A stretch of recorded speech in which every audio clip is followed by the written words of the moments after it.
את הפאנל הבא אנחנו רוצים להקדיש לסוגיה האיראנית, להיערכות בזירה הזו.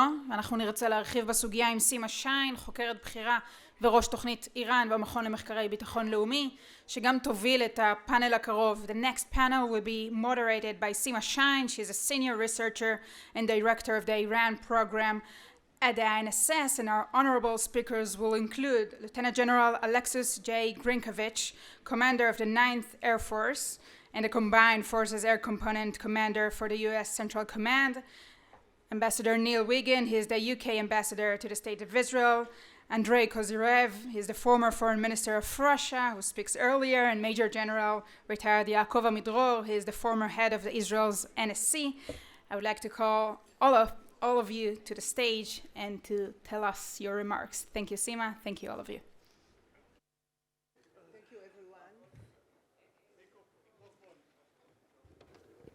Yeah, I should use it. Thank you very much. Let's start.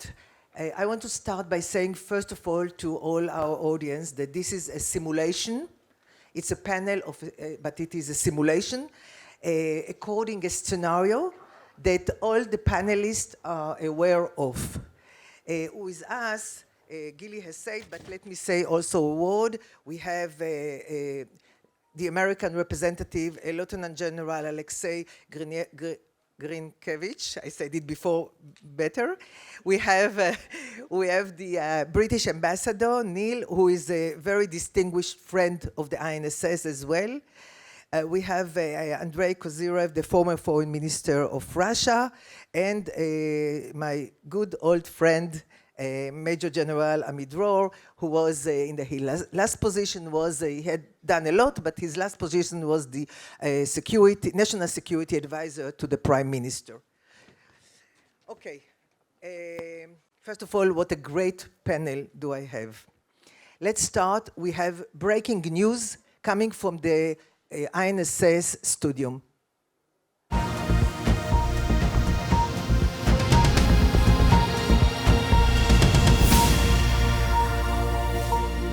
שלום לכם מאולפן המכון למחקרי ביטחון לאומי. אנחנו עם מבזק מיוחד בעקבות מתקפה על ישראל באמצעות כלי טיס בלתי מאוישים ששוגרו אחר הצהריים מתימן, מעיראק ומלבנון לעבר כמה מטרות ביטחוניות.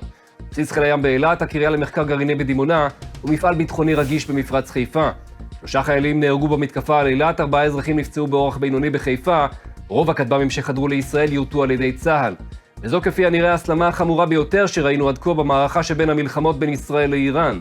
ברקע, התקיפה המשולבת שיוחסה לישראל בדרום איראן בתחילת השבוע בשני אתרים שבהם הוחסנו כלי טיס בלתי מאוישים, מהסוג שאיראן מוכרת לרוסיה ושימש גם לתקיפת ספינות ישראליות. וכן תקיפה נוספת בדמשק נגד משלוחי נשק מטהרן לסוריה ולחיזבאללה. המשטר האיראני הודע כי 12 קצינים שלו נהרגו בתקיפה בדמשק ואיים בנקמה כואבת, והיום, כפי הנראה, מימש את איומיו במתקפה הקטלנית. במקביל, מסוריה מגיעים דיווחים על כך שמיליציות פרו-איראניות תקפו היום ברקטות את הכוח האמריקאי השוהה בטנף. אזרח אמריקאי נפצע שם.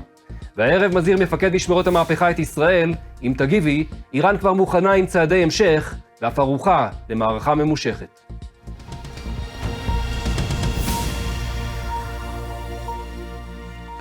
Okay, in case that you don't remember what was on the scenario and it was in Hebrew, I just remind us that we had UAVs coming from Lebanon, Iraq and Yemen. We have on Eilat, we have 3 killed soldiers, and in other places, which was in the Negev, directed to Dimona, but didn't attack, of course, and Haifa, no casualties, only damage to different sites. And there is one attack on Tanef in Syria, with no killed, but 1 injured soldier. So my question to all of you, let's start with that. I would like you to analyze this scenario according to 3 questions. One is, what each of you understand that happened? We know the facts, what happened, but what does it mean, what happened? That's one thing. What are your considerations, I would say, risk and chances that you would consider before taking any advise any recommendation to your own government and to Israel. And the last will be summarizing that and saying what is your recommendation. So let's start, please, with you, General, the American position. How do you see the issue and the event, and how do you see the recommendations that the U.S. would take? Great. Well, first off, thank you very much. It's an honor to be here, and I appreciate the invitation to be back in Israel and to join you at INSS for the first time that I've participated in this. So I think there's a few things that the United States, particularly from a military perspective, would be thinking about at this time. The first would be, we of course would be reminded of our ironclad commitment to the defense of Israel. That is a clear U.S. policy stated objective, and so we would be thinking through what is the best way to fulfill that commitment. And there might be a number of ways at the political level that they would be thinking about that. And from a military perspective, we would be offering our recommendations on ways to provide the defense of Israel that would allow for us to manage the potential escalation of the situation. So when I look at this situation, there's a few factors that pertain. The first would be it is a major attack that happened. There was also, I think, included in the scenario an explosion in Iran at a UAV factory. So there's not just an Israeli dimension to this of the attack on Israel and the casualties that happened. There is a connection now to Iran itself. And because there's a connection to Iran and UAVs, there's also a connection to Russia. So there's a couple of pieces of escalation that we would be thinking about managing. One would be with Iran, and of course one would be in the context of the war of Ukraine, which previous panel discussed extensively. The last, and probably the thing that would get the United States' attention domestically, and certainly would be one of my main concerns as a commander in the field, would be the injuries at At-Tamf Garrison and how we would protect our forces that were there. What would be the signals and messages that we would be wanting to send either through kinetic or non-kinetic action or through our statements and whatnot. So a lot of dynamics in this very complex scenario. My initial recommendation and where I would be thinking is to try to really figure out what happened. There is a fair amount of ambiguity as to who is responsible. The attacks came from groups that we know are proxies to Iran. We would be looking to try to establish to what extent did those proxy groups or partner groups do this on their own? To what extent did they act with Iranian guidance and direction and support? And we would be looking to see to what the Russian response was as well, given the Russian connection. So my initial recommendation in the military channels would be to pause, let our intelligence teams do some work, develop the scenario a bit more before we jumped immediately into any kind of military action. Thank you very much. Neil, how Britain and how do you think Europe, if it's different, sees this event, and what would you recommend to your government as well as to Israel? Thanks very much. So first, I'll take the easy option and agree with the General. It's always good to go straight after a General. I can say I agree with him and then I sound smart, so I'll take advantage of that. So firstly, clearly this would be a very deliberate escalation by Iran, not only in the attacks on Israel, which I'll talk about, but also in the way it would be talking openly about the attacks on Iran itself, which would be a different approach. So this is a different strategic approach by Iran and therefore a different nature of conflict. And secondly, the nature of the attacks described on Israel are completely different from what we've seen before, both in the severity of the targets, including the strategic target, in them being launched from multiple locations, and the fact that they managed to get through would worry us for the security of Israel. So I think we would be looking at five problems, 5 risks. The first is to, as General said, to Israel as a key partner of us and what could happen inside Israel. That would be very high on our and I'm sure other European capitals' concerns. Secondly, the strategic risk of a direct Israel-Iran conflict. Thirdly, the risk of that spreading out into regional countries, Lebanon, Syria, Yemen, and possibly an impact into the occupied territories as well. Fourth, the fact that a US service people were involved. So again, some of our allies would also be drawn into this. So how do we position ourselves around that? And then finally, the risk that this directly affects UK interests, whether that's our military personnel serving in the region, our nationals in countries like the UAE, where we have large populations, or British ships, other assets, airplanes and other assets which are in the region, and then global economic impact. So if you start to see the oil price escalate, this is a key pressure point for us around the Straits of Hormuz particularly. This would raise our concern very quickly. In terms of recommendations, so I led our emergency unit working on the 2006 Lebanon-Israel war, and this playbook I think would be quite similar to what we saw there. So our first priority would be around our national interests and our nationals. So we would immediately be looking at where are our armed forces in the region, where are our ships in the region, and where are our civilian populations, and what advice and measures should we be giving them in order to protect ourselves. That's going to be the most immediate thing that we will be thinking about. Secondly, reaching out to allies and partners, particularly Israel and the US, as those directly affected, to see what we could do.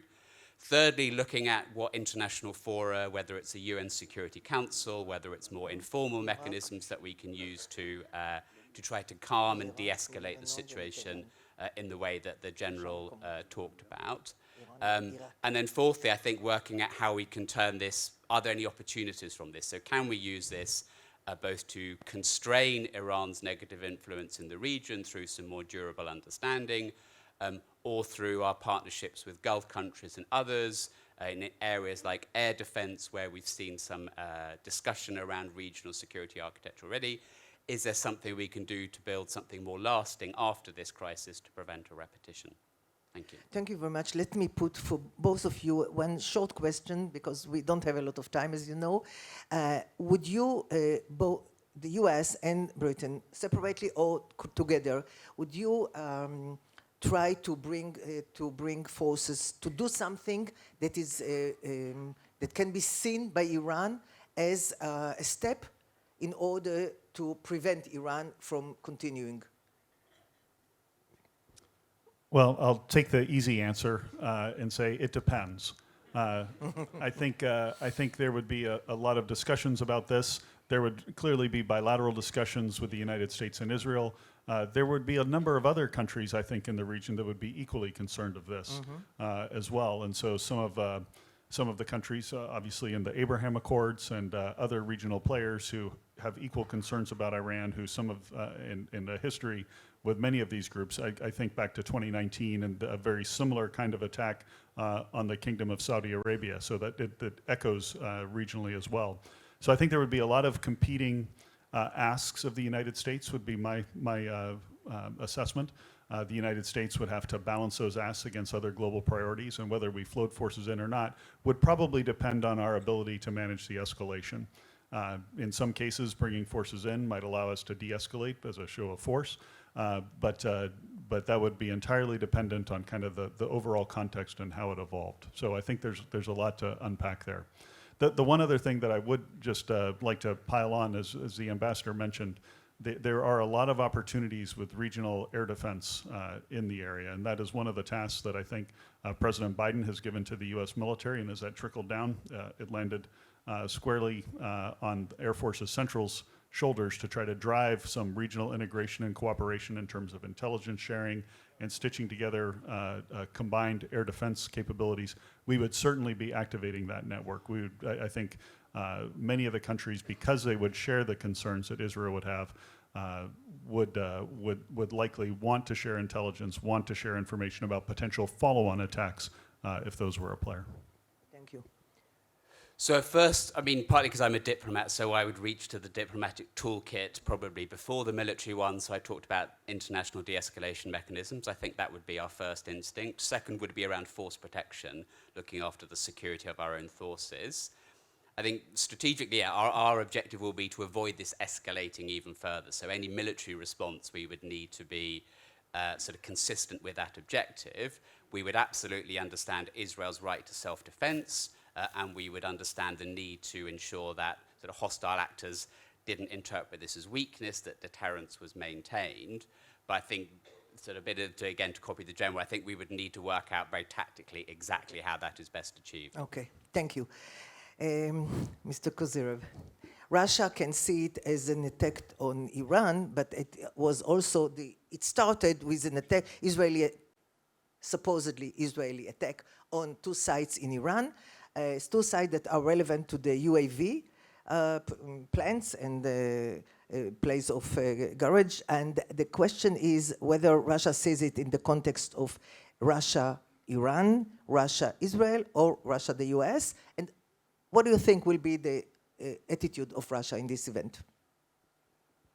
Well, first of all, I would say that I'm very happy that I had two previous speakers, because General set the stage exactly correctly, that I would wait for them and, of course, Israeli military to find out more about the situation, and I would wait. When I was foreign minister, I would rely on American intelligence, though they would not probably share with us, but I would still rely on their reaction, because Russian military were not, even at that time, when I was foreign minister, were not, unfortunately, reliable in the sense that they probably knew a lot, because they had and still probably have connections on the ground with, especially with the bad guys. You know, from the Soviet time, they come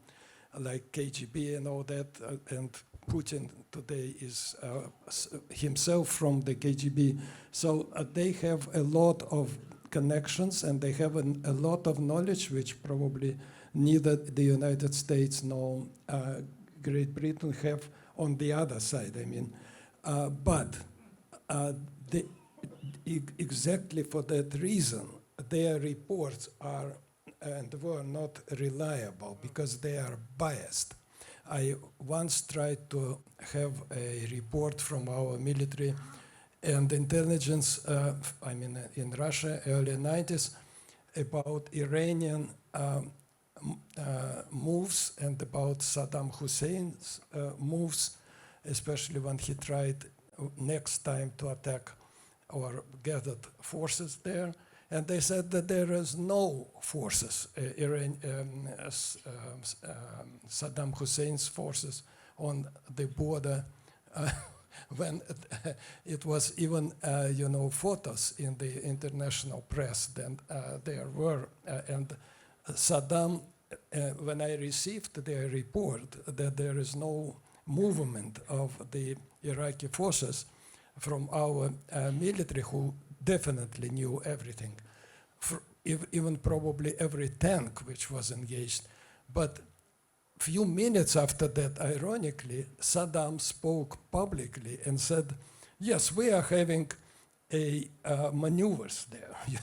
So I would rely on American reaction. And that leaves me from a necessity to go into the details of the conflict now, because if General does not know and wants more details, then I would definitely want more details too. And Ambassador, I wish I had all my ambassadors when I was foreign minister like that one, because he actually described everything which would come to my mind as a diplomat, what should be done, how it should be done, and all that. One more point which I want to add to the discussion, that my also suspicion would be not only Iran, Hezbollah, and all these usual suspects, but I have a nightmarish scenario. I had it when I was foreign minister, and I still keep having it in my mind, that the area, the region, is so much tense. There is so many players, and not only usual suspects. I always expect a provocation made by the third party, neither by Iran, nor by you know, but some unknown party, and there are other players. I hate to say that some of countries, I don't want to name the countries, but some of those countries seem not to be able to control, or even some of them allow to operate a militia, an uncontrolled extremist, religious extremists. After all, the 9/11 Terrorist Act against the United States was committed by a great number of Saudi citizens.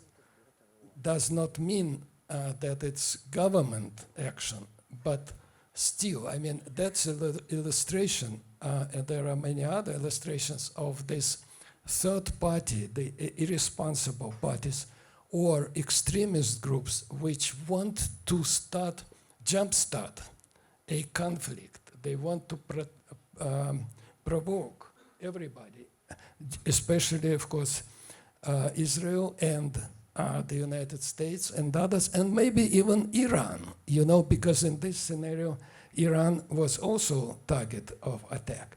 So that's what is very important, and that's why it is very important that American military and I hope Israeli military will keep cool, finding out as much as possible where the situation comes from, and not to jump into a confrontation. Thank you. Thank you very much. If I can summarize, if there is something that is connecting you, is that all the three of you would prefer to see the situation calm and start by studying the situation. So let's go to the Israeli side. First of all, we will try to understand what happened here. And with all due respect to conspiracies, when the attack is coming from both Lebanon, Iraq, and the Houthis, the answer is very clear. It's not conspiracy by a third element. It's an Iranian operation. And probably in this stage, we will have enough intelligence to show it.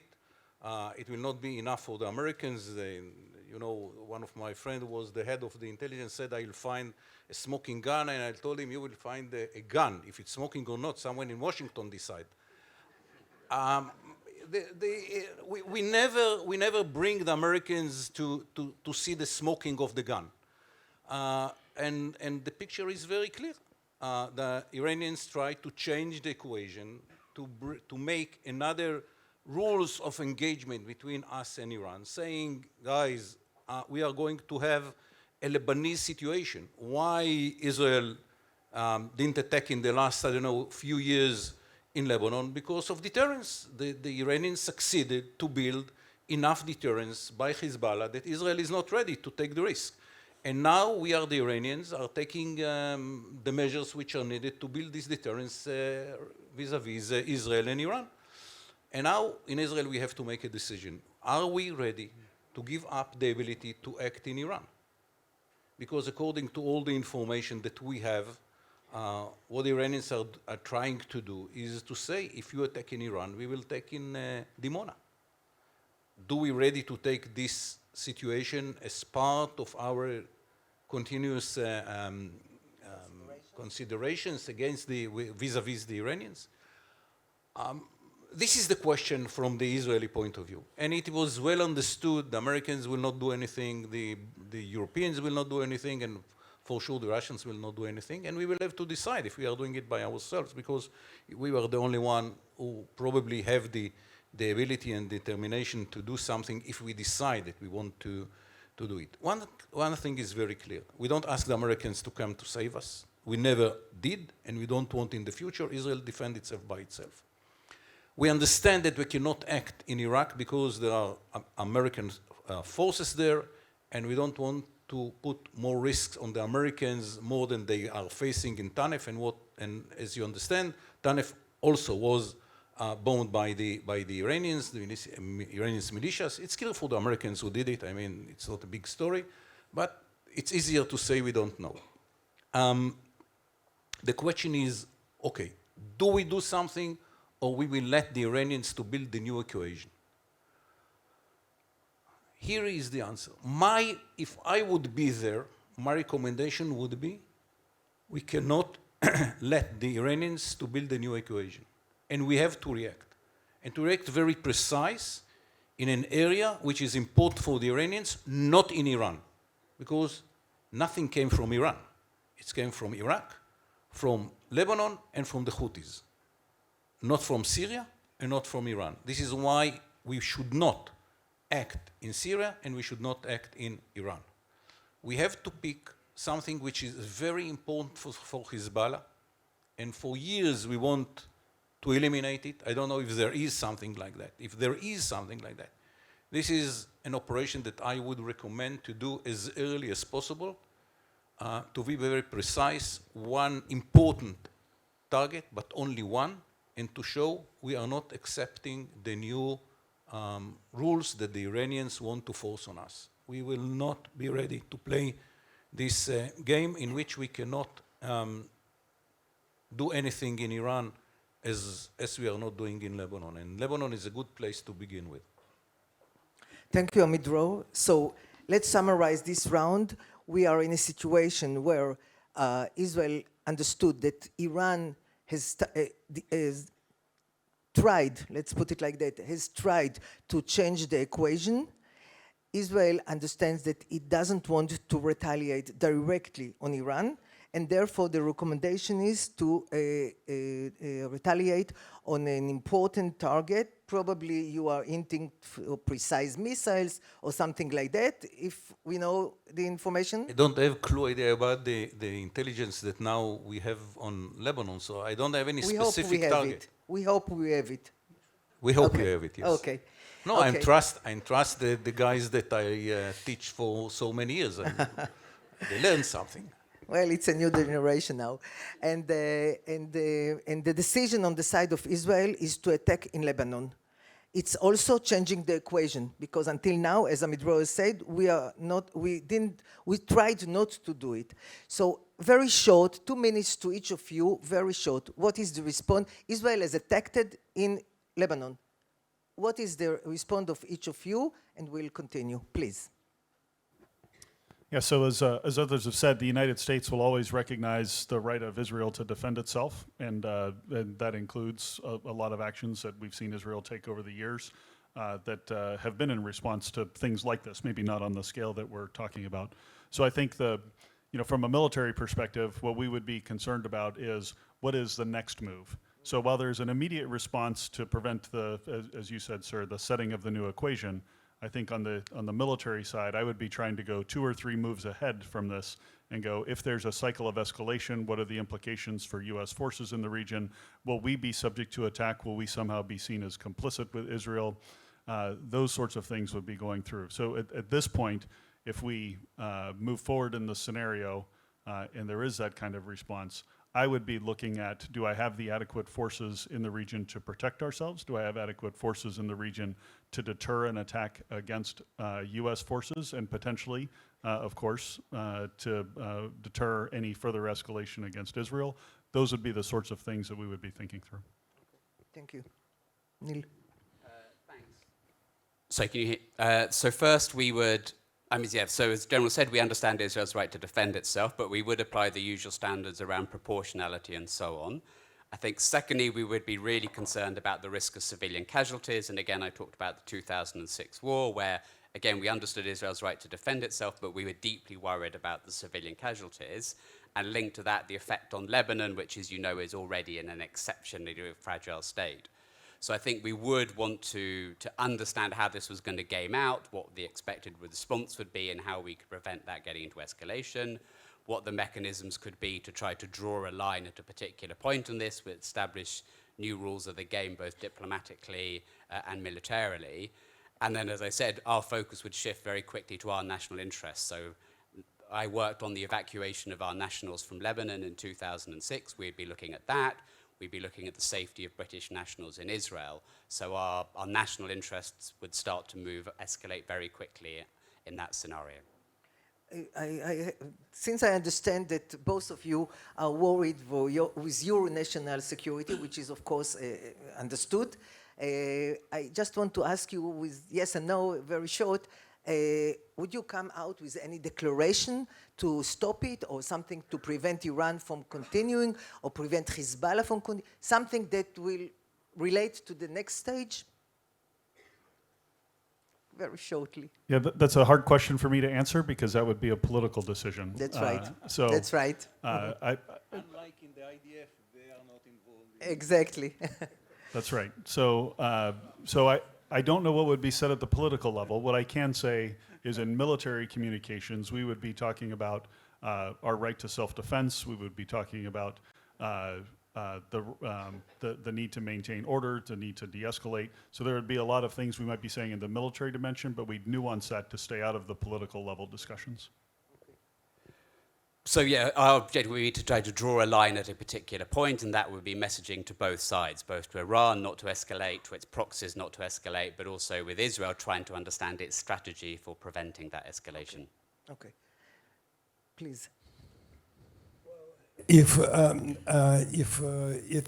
it would be established fact that it was Iranian action and Iranian provocation, I admire this approach of the American and the British that they will calculate many steps ahead and forces on the ground, which I respect, and the foreign policy approach like de-escalation or whatever, avoiding escalation. But with clients like Iran and Russia, that might not work.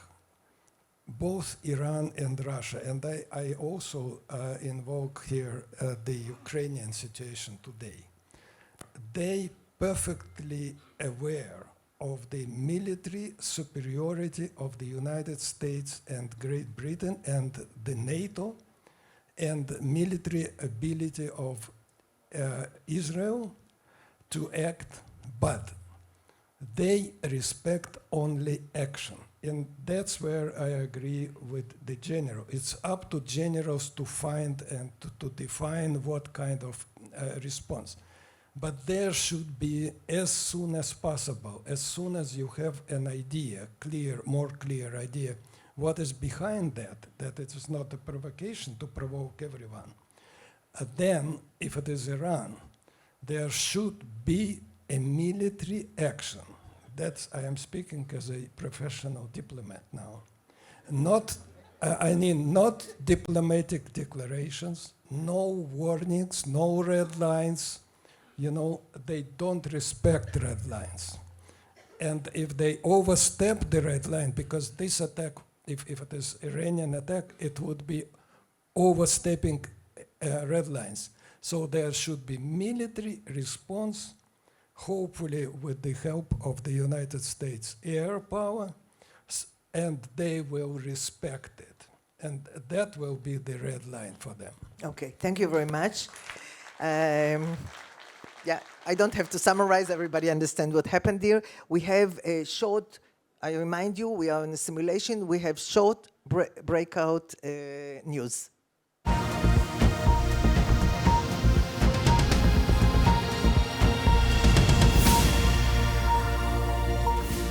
שוב שלום לכם מאולפן המכון למחקרי ביטחון לאומי. אנחנו עם עדכון מיוחד נוסף בעקבות ההסלמה במערכה בין ישראל לאיראן, שהובילה למותם של 3 חיילים בבסיס חיל הים באילת כתוצאה ממתקפת הכטב"מים המיוחסת לאיראן.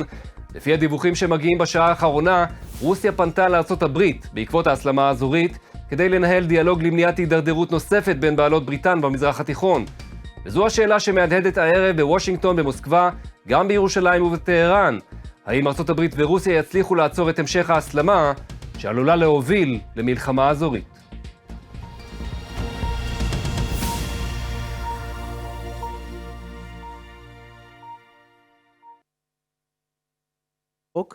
Works. In one word, the Russians have approached, according to the news, the Americans and said, let's try and stop the escalation. In brackets, I would say it is a chance for Russia we are in the real time, so during the Ukraine war, to start any kind of a dialogue. I know you are a general, but still you can try and imagine what are the interests of both sides, and is there something to start any kind of negotiations. So I have a couple of thoughts here. The first would be, well, I've been taught all my life doing military exercises not to fight the scenario, but exercise within the scenario I've been given. I do find it highly improbable that this would play out in the way that it did. If I look at Russian interests are to draw the United States into a conflagration somewhere else outside of Ukraine. Frankly, it would be in the interest of the Chinese for the United States to be distracted in the Middle East. So as a global power, the United States has a very different perspective than you might hear in Israel, as we are trying to balance risk across the globe and think about how we do this over time so that we don't have a situation where we find ourselves with no good options for the next crisis that erupts. So with that being said, getting back to the scenario, I think the United States, if there was an overture to try to de-escalate the situation, we would be open to it because it's not in our interest to be distracted by a conflagration in the Middle East as well. So I think that is where we would be when we approach this. Thank you. Neil. Thanks. So, I mean, so as a diplomat, again, our default option is to say any offer of help we should take seriously, and we would take it seriously. But I would almost sort of flip it around and say the situation that we are now in with Ukraine means that Russia's ability to play that constructive role has massively diminished. So whereas 10, 15 years ago, Russia might have that ability, I think the degree of skepticism, the degree of sort of fractured relationships with Russia have really weakened Russia's ability to play that kind of global role. Okay, even though the Russians do have special relations with Iran, and they could use it in order to make the Americans perhaps, in a way, looking on on the possibilities for dialogue on Ukraine as well. I think our threshold for trusting Russian mediation efforts would be very high, and I put that as diplomatically as I can. Okay. I want to ask the Israeli side, since it was a Russian suggestion, I don't ask you now. Amidro, how does Israel see it? Is it an opportunity for Israel or something else? We cannot stop the Russians and the Americans to have a dialogue. If they decide both in Washington and Moscow that they want the dialogue, I don't think that Israel should involve in this decision. If the Americans want, I don't believe that in this situation it will happen, but if that happened, Israel should not be against it. We have to see, more important for us is what are the results of the attack in Lebanon, and if the message was understood in Tehran. And if the message was understood in Tehran, we don't have to repeat another attack. It's okay. We don't have an interest now to take the whole area for another circle of flame. If the Americans decide to speak with the Russian, it's okay. I don't believe, by the way, that the Iranians will be open to any offer from the Russians to do something if they decide that they are not doing it, and vice versa, if they decide not to do something. So I'm very pessimistic about ability to calm the situation by the combination of Washington and Moscow, but if that happens, Israel should not be involved. We have to prepare ourselves for the next reaction of the Iranians, because if that happens, we should be very better prepared and to be with answers and solutions in our hands and to act immediately. Okay. As you can understand, we don't have the time to try and see what happens really if the Hezbollah is retaliating on or Iran is demanding Hezbollah to stop. So we don't have this time, and I want to go for our last, I'm looking on the watch, and I understand that we have only 8 minutes or 9. I want to ask you, let's leave the simulation now. We are in the real situation as we are today. What do you think could be done today in order to prevent such a scenario? Because this scenario, we didn't continue with it, but it could escalate to a wider conflict, military conflict. Probably it would escalate a little bit, even if it will be stopped after some days. What we did here is a short way of trying to touch the issue. what can be done today in the real time, not in the simulation, in order to prevent such an escalation? Please. I'll try to be brief. I think what you recognized through the previous discussion is there is a bit of a tension between the Israeli view and the view of other countries in terms of immediate action or taking it a little bit slower. The way to resolve that dilemma is to put Israel in a situation where they're not so isolated in terms of what their response might be. And I think the real opportunity rests on the foundation of the Abraham Accords, in finding other countries that have equal or greater concerns about Iranian behavior based on how it has destabilized the entire region, and building up military to military and eventually political to political level contacts and cooperation. I think that's a real opportunity for Israel and one that I would seize upon any chance I got. Thank you. So first, I mean, building on that, I think we see the mechanisms that General talked about before in terms of air defense, the CENTCOM-led process as a way. There might be scope there for demonstrating there is a more difficult target to attack and a more united approach. So that is one area. I think secondly, as the minister said, the series of regional weaknesses in countries like Lebanon and countries like Syria, Yemen, Iraq sort of creates the scope in which this scenario is possible. So efforts country by country to try to address the situations there and reduce Iran's malign influence. Clearly that's a very tall order, but I think this scenario shows the urgency of addressing that concretely. And thirdly, I think the sort of for all skepticism about the JCPOA, but some kind of process with Iran which makes it feel it has a stake in acting as a responsible actor rather than advancing its interest as an irresponsible actor. Neil, do you mean that Iran will have it, actually you open chances for Iran out of this conflict? So, I mean, I think our objective is for Iran to see its best way of serving its national interest as being through a negotiating table rather than through use of proxies and military action. Again, that is a very tall order, but I think this scenario shows that the consequences of not having that as an alternative to the Iranian regime. Okay, please, Andrei. Well, Ambassador put it in the best of diplomatic speak. Since I am not an active diplomat or official now, I can put it in a very brief and very simple words.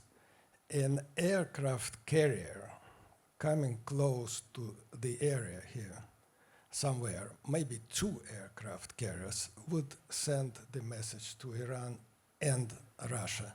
And as to Russian proposal of the peace talks or negotiations, that's illustrated today, the value of that illustrated in Ukraine. They seized a part of Ukrainian territory, they bombard Ukraine, they kill people in Ukraine, and now, as they want a little bit of breathing space to regain power, they propose the ceasefire.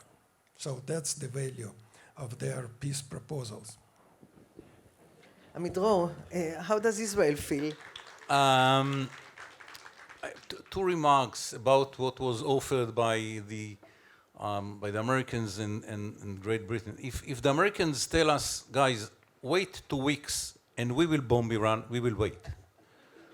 But we understand what is what we understand when the Americans are saying. We have to understand, we have to see, we have to decide. At the end of the day, we will be alone and we will have to pick the best time to do it because we will have to do it by ourselves. So we will have to decide when and how we are reacting.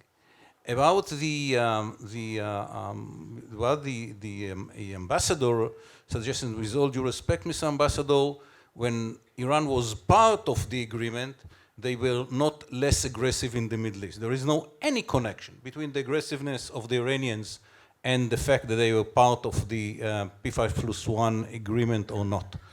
So I wouldn't take this path and become naive enough to think that if they are going back to the negotiation table, they will be less aggressive. They never had been and probably will not be. About our situation, look, you have to be very, very naive to think that building this huge capability in Lebanon, 100,000 rockets and missiles, and adding all the time more and more sophisticated weapon systems into Lebanon, at the end of the day will not be ended with a war. It was said by some of us many years ago that leave it alone, it will be yes, dust, a rust. No, it will not. It will be used one day. When? It's better for us to pick the day and to decide when we are ready enough and how should it be done, not to let the other side to make the decision. In this case, it is not in the cards. We are not speaking about a war in Lebanon. It might happen. We have to be very well prepared for that. Now we are focusing on one thing, not to let the Iranians to change the equation.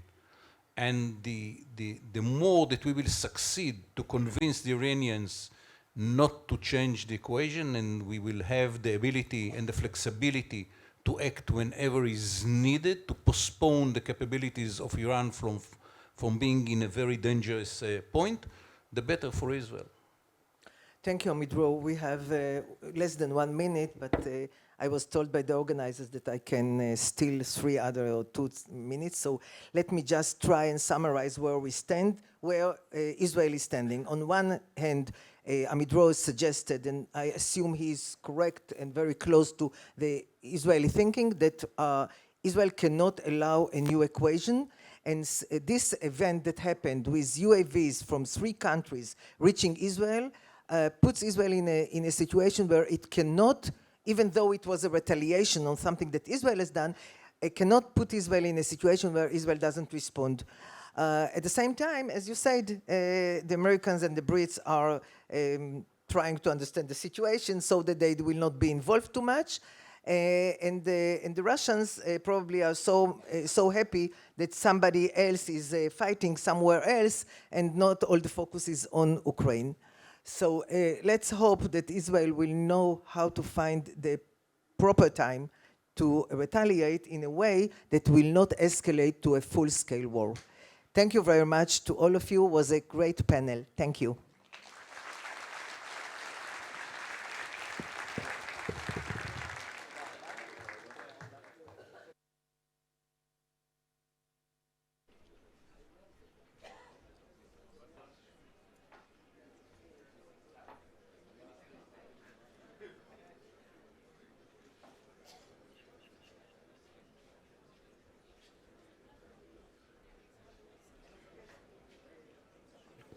אני צריכה לדבר.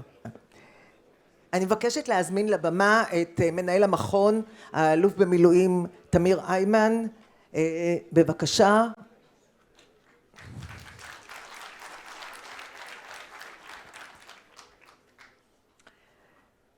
אנחנו דיברנו כרגע בתרחיש שהוא אירוע אזורי. לא דיברנו על הגרעין האיראני שבלי שום ספק הוא בראש סדר העדיפויות שלנו, ובלי שום ספק בימים האחרונים היה צריך שוב לעלות לראש סדר העדיפויות שלנו. תמיר, אני רוצה לשאול אותך ולפתוח בשאלה. שמענו בימים האחרונים רעיון מקיף וארוך של ראש ה-CIA, שבהקשר של הגרעין האיראני, הגרעין הצבאי האיראני, בעצם אמר אין לנו מידע שאיראן החליטה, דגש על החליטה, ללכת לנשק גרעיני. מה אתה חושב על זה? כן, ואפשר אולי לפתוח פרספקטיבה גם על הערכות מודיעין וגם על תפיסה ופרשנות אידיאליסטית מערבית למודיעין. אם לא מזהים את ההנחיה מלמעלה, סימן שאין תוכנית. אז אני רוצה כאן להשתמש בדברים שאמר ג'ו, הקולונל הסיני, שלמרות שלא הייתה תוכנית של דרך וחגורה, יש דרך וחגורה. למרות שאין תוכנית, דברים מתממשים. זה נורא מאפיין תפיסה יותר מזרחית בחשיבה האסטרטגית. ואסור לנו לצאת מתוך הנחה שרק לאחר שנזהה את הפקודה של המנהיג, צאו לגרעין, אז אנחנו נראה תוכנית גרעין. עלול להיווצר תרחיש שהוא מאוד סביר בעיניי, שהמשך ההתפתחות של תוכנית הגרעין, בהיבטים שאנחנו רואים, שמגיע למקום חסר תקדים בכל התחומים האחרים, גם לא רק בתחום ההעשרה, שהוא התחום המתקדם ביותר, ששם כמעט והנושא הזה הגיע לכדי בשלות, אלא גם בתחומי ההנשקה והגורם הנושא, אנחנו רואים התקדמות, שההזדמנות תגיע לכדי הבלחה מלמטה למעלה, ויבוא יום והמנהיג יתבונן במציאות ויגיד, רגע, יש פה הזדמנות, הכוכבים מסתדרים, אולי זה איזשהו משהו אלוהי, אולי משהו קרה, והוא ייתן את האישור. ואני ממש רואה לנגד עיניי את התחקיר שיבוצע לאחר מכן באמן, שבו יחפשו את קצין האיסוף שלא זיהה את הידיעה לצלוב אותו. ויגידו, רגע, איך יכול להיות שיש פצצת גרעין? לא ראינו את התוכנית, לא ראינו את הפקודה. איך זה יתבצע? דברים כאלה יכולים להתקבל מלמטה למעלה. לכן, צריך להיות מאוד מאוד ספקניים לגבי הביטחון שיש לנו, שרק לאחר שנזהה איזושהי הוראה, ועד אז אנחנו חיים עם איזה חגורת בטיחות. אין שום חגורת בטיחות. ואחרי שאמרתי את כל זה, מילת הרגעה, כל ההתפתחויות האחרונות שתכף אולי אני אשאל אותך עליהן, הן התפתחויות מאוד חמורות בתחום ציר ההעשרה. ההעשרה זה לא פצצה. גם לאחר שיסיימו את ההעשרה, אנחנו נמצא במצב נורא נורא גרוע מבחינת היכולות האופרטיביות שלנו להשפיע על העתיד, אבל ההעשרה בלבד אינה פצצה, ואנחנו כאנשים ערבים צריכים להתייחס בצורה רצינית מאוד לזרמים מלמטה, למוטיבציה ולהתהוות שתתרחש. ופה אני אחזיר לך שאלה. שמענו לא מזמן על ההעשרה ל-84%. היה מתבקש שזה היה בראש הכותרות בעיתונים. אני זוכר שפעם עשינו, יש פה אולי חבר'ה שהיו איתי אז בסימולציות, שעשינו מחשב על מה תעשה איראן לו ארצות הברית תיסוג מהסכם הגרעין, והיו איזה שהן הערות פרובוקטיביות שאולי הם יאשירו ל-20%. ומיד כל הקהל היסה את הדובר ואמר, לא, לא, לא. ההשערה ל-20% זה לא ייתכן, זה יחרוג. אנחנו ב-84%. אז לאן אנחנו הולכים? אתה צודק, אני חושבת שאם ישראל הייתה בסיטואציה במרכאות נורמלית יותר, זה היה נושא מרכזי היום, אבל זה לא המצב כמו שאנחנו יודעים.